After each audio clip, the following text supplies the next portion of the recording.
ماہرین آثار قدیمہ نے بلم بن باورا کی لاش ڈھونڈ لی۔ وہ یہودی عالم جس نے حضرت موسیٰ علیہ السلام کے لیے بد دعا کی تو اس کی زبان سینے تک لٹک گئی۔ بلم بن باورا اتنا غلیظ شخص تھا کہ اسے قرآن کریم میں کتا کہہ کر پکارا گیا۔ اس شخص نے کون کون سے گناہ کیے اور اس کی ملنے والی لاش کو اللہ نے کیسے عبرت بنایا، یہ جاننے کے لیے ویڈیو کو شروع سے لے کر آخر تک ضرور دیکھیے گا، اور اگر آپ چینل پر نئے ہیں تو اسے سبسکرائب بھی کر لیجئے۔ تو آئیے چل کر موضوع کا باقاعدہ آغاز کرتے ہیں۔ ناظرین گرامی، بلم بن باورا نامی ایک شخص حضرت موسیٰ علیہ السلام کے دور کا بہت بڑا عالم اور عابد و زاہد تھا، اور اس کو اسم اعظم کا بھی علم تھا۔ یہ اپنی جگہ بیٹھا ہوا اپنی روحانیت سے عرش اعظم کو دیکھ لیا کرتا۔ اس یہودی عالم کی دعائیں بہت جلد قبول ہو جایا کرتی تھیں۔ اس کے شاگردوں کی تعداد بھی بہت زیادہ تھی۔ مشہور یہ ہے کہ اس کی درسگاہ میں طالب علموں کی صرف قلم دواتیں 12,000 تھیں۔ جب حضرت موسیٰ علیہ السلام قوم جبارین سے جہاد کرنے کے لیے بنی اسرائیل کے لشکروں کو لے کر روانہ ہوئے تو بلم بن باورا کی قوم اس کے پاس گھبرائی ہوئی آئی اور کہا کہ حضرت موسیٰ علیہ السلام بہت ہی بڑا اور نہایت ہی طاقتور لشکر لے کر حملہ آور ہونے والے ہیں، اور وہ یہ چاہتے ہیں کہ ہمیں ہماری زمینوں سے نکال کر یہ زمین اپنی قوم بنی اسرائیل کو دے دیں۔ انہوں نے بلم بن باورا سے کہا کہ تم حضرت موسیٰ علیہ السلام کے لیے ایسی بد دعا کرو کہ وہ شکست کھا کر واپس چلے جائیں۔ چونکہ تمہاری دعائیں قبول ہوتی ہیں، اس لیے یہ قوم تم سے درخواست کرتی ہے کہ حضرت موسیٰ علیہ السلام کے لیے بد دعا کرو۔ یہ سن کر بلم بن باورا کانپ اٹھا اور کہنے لگا کہ تم ہلاک ہو۔ خدا کی پناہ، حضرت موسیٰ علیہ السلام اللہ عز و جل کے رسول ہیں اور ان کے لشکر میں مومنوں اور فرشتوں کی جماعت ہے۔ ان کے لیے بھلا میں کیسے اور کس طرح بد دعا کر سکتا ہوں؟ لیکن اس کی قوم نے رو رو کر بہت اصرار کیا، جس پر بلم بن باورا نے یہ کہا کہ استخارہ کر لینے کے بعد اگر مجھے اجازت مل گئی تو میں بد دعا کروں گا۔ مگر استخارہ کرنے کے بعد جب اس کو بد دعا کی اجازت نہ ملی تو اس نے اپنی قوم کو صاف صاف جواب دے دیا کہ اگر میں بد دعا کروں گا تو میری دنیا و آخرت دونوں برباد ہو جائیں گی۔ دوستو، اس کے بعد اس کی قوم نے بہت سے گراں قدر ہدیے اور تحائف اس کی خدمت میں پیش کر کے شدید اصرار کیا اور اس کی تعریفوں کے پل باندھ دیے اور اس کو اپنی باتوں سے حضرت موسیٰ علیہ السلام سے زیادہ عالی مقام و مرتبے والا بنا دیا۔ یہاں تک کہ بلم بن باورا تکبر میں آ گیا اور اس پر حرص و لالچ کا بھوت سوار ہو گیا۔ مال و زر کی حرص اور تکبر کی وجہ سے وہ اپنی گدی پر سوار ہو کر بد دعا کے لیے چل پڑا۔ رستے میں بار بار اس کی گدی ٹھہر جاتی اور منہ موڑ کر بھاگ جانا چاہتی تھی، مگر یہ اس کو مار مار کر آگے بڑھاتا رہا، یہاں تک کہ گدی کو اللہ تعالیٰ نے گویائی کی طاقت عطا فرمائی اور گدی نے اس سے کہا کہ افسوس اے بلم بن باورا، تو کہاں اور کدھر جا رہا ہے؟ دیکھ، میرے آگے فرشتے ہیں جو میرا راستہ روکتے ہیں اور میرا منہ موڑ کر مجھے پیچھے دھکیل رہے ہیں۔ اے بلم بن باورا، تیرا برا ہو، کیا تو اللہ کے نبی اور مومنین کی جماعت کے لیے بد دعا کرے گا؟ گدی کی تقریر سن کر بھی بلم بن باورا واپس نہ ہوا، یہاں تک کہ حسبان نامی پہاڑی پر چڑھ گیا اور بلندی سے حضرت موسیٰ علیہ السلام کے لشکروں کو بغور دیکھا اور تکبر و مال و دولت کے لالچ میں اس نے بد دعا شروع کر دی۔ لیکن اللہ عز و جل کی شان کہ وہ حضرت موسیٰ علیہ السلام کے لیے بد دعا کرتا، مگر اس کی زبان پر اسی کی قوم کے لیے بد دعا جاری ہو جاتی۔ یہ دیکھ کر کئی مرتبہ اس کی قوم نے اسے ٹوکا کہ اے بلم، تو الٹا اپنی ہی قوم کے لیے بد دعا کر رہا ہے۔ تو اس نے کہا کہ اے میری قوم، میں کیا کروں؟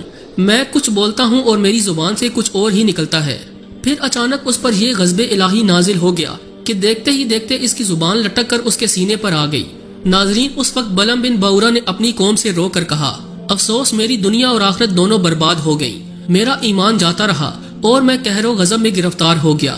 اب میری کوئی دعا قبول نہیں ہو سکتی، مگر میں تم لوگوں کو مکر کی ایک چال بتاتا ہوں۔ تم لوگ ایسا کرو تو شاید حضرت موسیٰ علیہ السلام کے لشکروں کو شکست ہو جائے۔ تم لوگ ہزاروں خوبصورت لڑکیوں کو بہترین پوشاک اور زیورات پہنا کر بنی اسرائیل کے لشکروں میں بھیج دو۔ اگر ان میں سے ایک آدمی بھی زنا کرے گا تو پورے لشکر کو شکست ہو جائے گی۔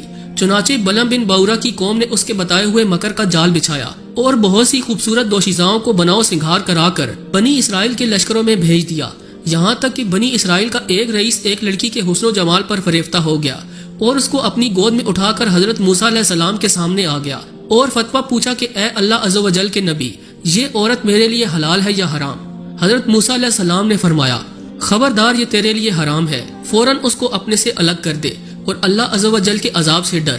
مگر اس رئیس پر غلبہ شہوت کا ایسا زبردست بھوت سوار ہو گیا تھا کہ وہ اپنے نبی علیہ السلام کے فرمان کو ٹھکرا کر اس عورت کو اپنے خیمے میں لے گیا اور برائی کا مرتکب ہوا جس سے حضرت موسیٰ علیہ السلام نے منع فرمایا تھا۔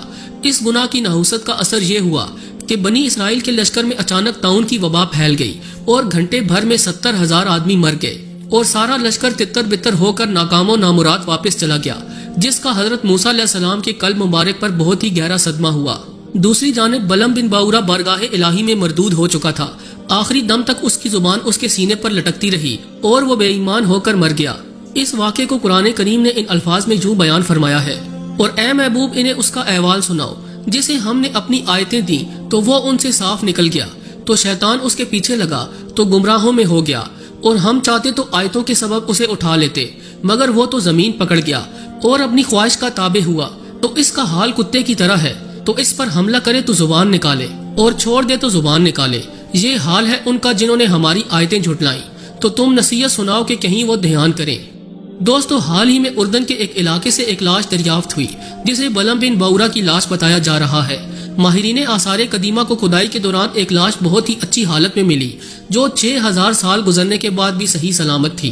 کاربن ٹیسٹ کرنے کے بعد اس لاش کو بلم بن باورا سے جوڑ دیا گیا اور یہ کہا گیا کہ اللہ نے اسے عبرت کے طور پر محفوظ رکھا، تاہم حقیقت کا کسی کو علم نہیں کہ آیا یہ لاش کس کی ہے۔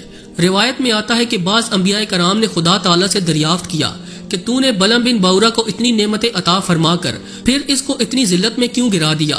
تو اللہ تعالیٰ نے فرمایا کہ اس نے میری نعمتوں کا کبھی شکر ادا نہیں کیا، اگر وہ شکر گزار ہوتا تو میں اس کی کرامتوں کو سلب کر کے اس کو دونوں جہانوں میں اس طرح سے ذلیل و خوار نہ کرتا۔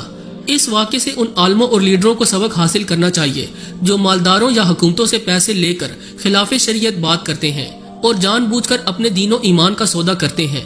یہی کام بلم بن باورا نے کیا تھا، اس کا انجام سب کے سامنے ہے۔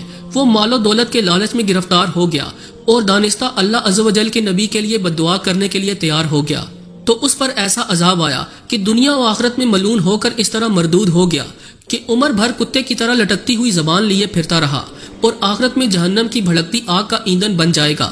لہٰذا ہر مسلمان خصوصاً علماء اور مشائخ کو مال و دولت کے حرص و لالچ کے جال میں پھنسنا نہیں چاہیے اور ہرگز کبھی بھی مال کی تمام دین کے اندر بگاڑ پیدا کرنے کی کوشش نہیں کرنی چاہیے، اور یہ بھی ذہن نشین رکھنا چاہیے کہ قہر الہی کی تلوار ان کے سروں پر لٹک رہی ہے۔ مسلمان اگر کفار کے مقابلے میں کامیاب اور فتح یاب ہونا چاہتے ہیں تو ہر وقت گناہوں اور بدکاریوں کی نحوستوں سے بچتے رہیں، ورنہ فرشتوں کی مدد ختم ہو جائے گی اور مسلمانوں کا رعب کفار کے دلوں سے نکل جائے گا، اور مسلمانوں کو نہ صرف ناکامی کا منہ دیکھنا پڑے گا بلکہ ان کی عسکری طاقت ہی فنا ہو جائے گی اور پوری قوم صفحہ ہستی سے مٹ جائے گی۔ جی تو دوستو، ویڈیو کیسی لگی کمنٹ ضرور کیجیے گا۔ آج کے لیے بس اتنا ہی، اگلی ویڈیو تک کے لیے اللہ نگہبان۔